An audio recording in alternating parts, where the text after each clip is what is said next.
আওয়ামী লীগ সরকার চলে গেছে, এই মানে নামমাত্র রেখে দিয়েছে, এটা দেখাচ্ছে যে আমরা করছি, এর বেশি কোনো উন্নয়ন হয় না এখনো। এই মাথা পর্যন্ত মেন রাস্তার সাথে একটা মানে হাজার হাজার মানুষ এই রাস্তায় চলাচল করে, কিভাবে করে বলেন আপনারা, তারা দেখে না?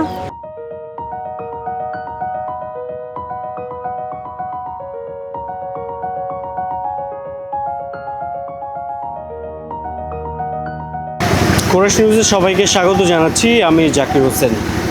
দর্শক, মানুষের দুর্ভোগ ও দেশের স্বার্থে সবসময় কাজ করতে অঙ্গীকারবদ্ধ কোরাস নিউজ।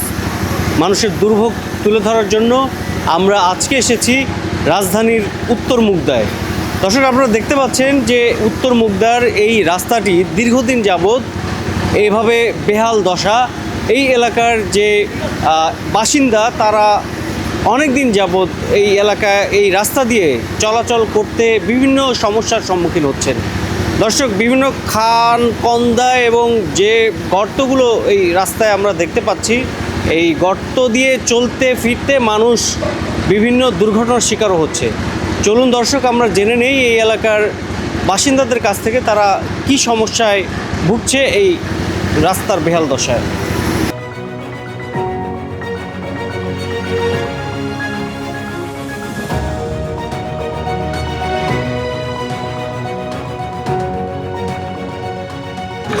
এই রাস্তার বেহাল অবস্থা কতদিন ধরে? আপনি তো এই এলাকায় বসবাস করছেন, কতদিন যাবত এই রাস্তার এই অবস্থা?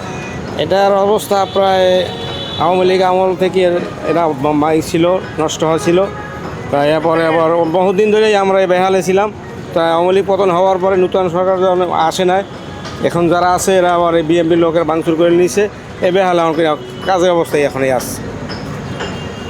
আপনাদের চলাফেরা করতে যে পড়ি যে কষ্ট যাকি, এটা তো আল্লাহ ছাড়া আর কেউ কইতেই পারবো না। গাড়ি ওরা তো চলেই না, নিজেরা কোনো সময় মাঝে মাঝে গাড়ায় পড়ে যাওয়ার কায়দা, ওই ভাঙতে পাও দিয়ে উপরে দিয়ে যাই গাড়ায়। এখানে হাল কবে যে ঠিক হবে এক মাওলা ছাড়া আর জানেন আল্লাহ। সিটি কর্পোরেশন কি কোনো উদ্যোগ নিয়েছে এই বিষয়ে? এখন এই নূতনে নিছে, কারণ কতদূর কী করে এটা সঠিক আমি বলতে পারব না।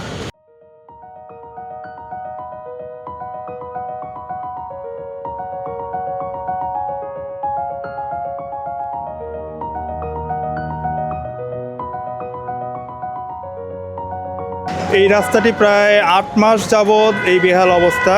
এখানে কাজের নামে যে ধরনের দ্রুত গতিটা, এটি আমরা কিছুই লক্ষ্য করতে পারছি না। আমাদের মান্ডার প্রধান সড়কটি হচ্ছে এই জনপথ। এই পথ দিয়ে প্রায় 2 লক্ষাধিক মানুষের প্রতিনিয়ত যাতায়াত করা হচ্ছে। দীর্ঘ 8 মাস যাবৎ আমরা বিভিন্ন রাস্তা দিয়ে অবলম্বন করে হেঁটে যাচ্ছি, এতে আমাদের দুর্ভোগ পোহাতে হচ্ছে। সময়ের ক্ষেত্রে এবং কি জটিলতা ক্ষেত্রে অনেক রকম সাফার হতে হচ্ছে, কিন্তু কর্তৃপক্ষ এখনও এটি কোনো নির্দিষ্টভাবে কোনো দ্রুতগতির সাথে কোনো কাজের উন্নয়নের গতি দেখছি না। এই রাস্তাটা আসলে কত কিলো এরকম মানে ভঙ্গুর অবস্থা? এটা এখান থেকে নিয়ে একদম মান্ডা ব্রিজের আগ পর্যন্ত বলা যেতে পারে হাফ কিলো এই প্রধান সড়কটি এইভাবে করে দীর্ঘ 8 মাস যাবৎ এইভাবে করে বেহাল অবস্থা করে রেখেছে। এবং কি পাশাপাশি মুগদা ঝিলপাড়ে যে একটা হাসপাতালের যে রাস্তাটা আছে, সেটার অবস্থাও আরও বেহাল। ওখানেও আমরা যাতায়াত করতে আমাদের রুগী নিয়ে কিংবা হাসপাতালে যারা রোগী নিয়ে যারা যাতায়াত করে কিংবা রুগী, তারা কোনোভাবেই সেটা সঠিকভাবে যেতে পারে না। সুস্থ মানুষও অসুস্থতার ভিতরে পড়ে যাচ্ছে প্রতিনিয়ত।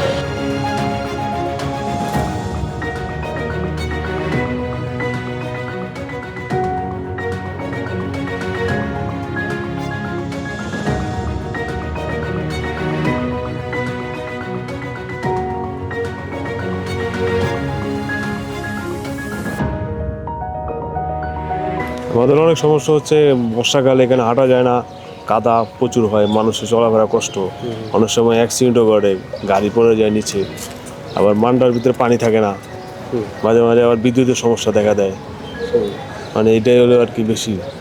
আর মশার উৎপাতে রাতে ঘুমানো যায় না, আচ্ছা, কোনো ব্যবস্থা নেয় না।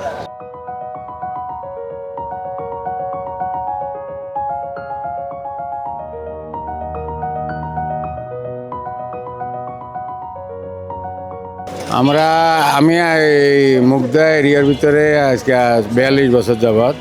তো এই গত বছর এই রাস্তা বাড়িঘর ভাঙ্গার পরে থেকে বিগত 1 বছর হয়ে গেছে। 1 বছর ভিতরে পুরা মুগদা, মান্ডা, মুগদা, উত্তর মুগদা, দক্ষিণ মুগদা লইয়া এই মান্ডার মানুষ অনেক কষ্ট পাইতেছে, ভোগান্তি প্রায় দীর্ঘ যাবৎ বাচ্চা স্কুলে লেখাপড়া করতে যাইতে পারতেছে না। উষ্টা খাওয়ানো লাগে পরে যে অনেক সুবিধা আছে না কিছু, অনেক কষ্ট লাঠি পা ভেঙে গেছে, তোমার পা ভেঙে গেছে। আপা এই যে কতদিন যাবত এই সমস্যা এইটা ভাঙা চলছে, এই রাস্তা ভাঙছে গত জুলাই এপ্রিল থেকে ভাঙছে, আবার এপ্রিল এসে গেছে, এই অবস্থা চলছে।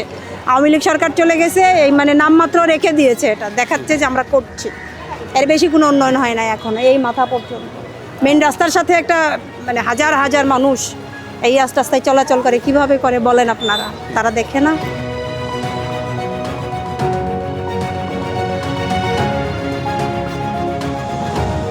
দর্শক, ড্রেনেজ বা সুয়ারেজের কাজ শুরু হয় কিন্তু শেষ হয় না। আসলে কবে শেষ হবে উত্তর মুগদা বা উত্তর মুগদা থেকে মান্ডা এরিয়ার এলাকাবাসীর দুঃখ, এটা আসলে এলাকাবাসীও জানে না, কর্তৃপক্ষও জানে না।